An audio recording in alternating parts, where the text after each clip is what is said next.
আয়োজন করতে পেরে খুবই ভালো লাগছে, যেহেতু আয়োজকদের মধ্যে আমি একজন। আমি বাইফা ডিরেক্টোরিয়াল বোর্ডে আছি। তো আমাদের সবারই তো মানে ইচ্ছা থাকে যে আমরা খুব ভালো কিছু দেশের সামনে রিপ্রেজেন্ট করব, আর খুব ভালো একটা জায়গায় আমাদের দেশের শিল্পীদের তাদের কাজের যে একটা স্বীকৃতি সেটা আমরা দিতে চাই। তো খুবই ভালো লাগছে শিল্পীদের স্বতঃস্ফূর্ত অংশগ্রহণ, আপনাদের সবার স্বতঃস্ফূর্ত অংশগ্রহণ, এবং দেখতেই পাচ্ছেন যে হল পুরো জমজমাট। তো এখন পর্যন্ত আমরা স্যাটিসফাইড, বাকিটুকু কী হয় সেটুকুর অপেক্ষায় আছি।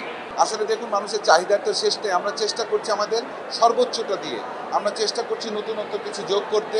আমরা চাচ্ছি পারফরমেন্স থেকে শুরু করে আমাদের ক্যাটাগরি সব কিছুর মধ্যে দিয়ে কিন্তু একটু নতুনত্ব আনার চেষ্টা করেছি। তো হয়তোবা মানে অর্গানাইজার হিসেবে বলতে পারি আমাদের অনেক ভুল ত্রুটি আছে।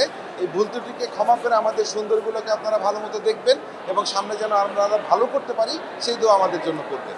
স্বজনপ্রীতির ব্যাপার যদি বলেন, আমি একজন ডিরেক্টরিয়াল বোর্ডের একজন পার্সন হিসেবে বলতে পারি আমার চোখের সামনে স্বজনপ্রীতির এমন কোনো কিছু আমি এখন পর্যন্ত ঘটতে দেখিনি, এমন কিছু ঘটেনি।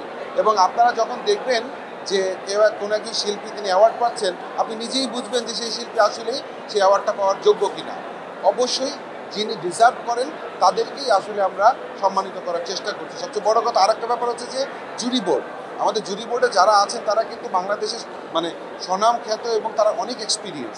তো তাদের বিচার, তাদের মূল্যটাও কিন্তু, তাদের মূল্যায়নটাও কিন্তু অনেক ইম্পর্টেন্ট। পর্দার সামনে আমার কাজ নিয়ে সামনে আসার কোনো সম্ভাবনা নেই, এই কারণে আমি পেছনে কাজ করছি। আমার কলিগ যারা কাজ করছে তাদের জন্য একটা সুন্দর এনভায়রনমেন্ট তৈরি করার চেষ্টা করছি। সবাই যদি সামনে থাকে তাহলে পেছনে কাজ করবে কি? আমি এখন পেছনের মানুষ, সামনে এখন আর আমি। খুবই চমৎকার একটা অনুভূতি, কারণ 14-15 বছর পরে আমার দেখাও হয়েছে তার সাথে, এবং একটা ইন্টারভিউ দিয়েছি। সেই ইন্টারভিউটাও মানুষ গানের মতো করেই কিন্তু গ্রহণ করেছে।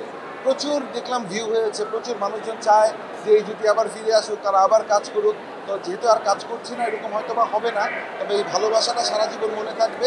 আর এই ভালোবাসাটা রেখে যেন মানে আমৃত্যু রাখতে পারি, সেই দোয়া সবাই করবেন আমাদের জন্য। তাইনা আমিন তার জীবনের প্রয়োজনে এখন ইংল্যান্ডে থাকে, আমি বাংলাদেশে থাকি। তিনিও কাজ ছেড়ে দিয়েছেন, আমিও কাজ ছেড়ে দিয়েছি। তাই দুজনের একসাথে সামনে কাজের কোনো সম্ভাবনা নেই, তবে মানুষের এই ভালোবাসাটা নিয়ে আমরা থাকতে চাই। আপনাদের দোয়া চাই।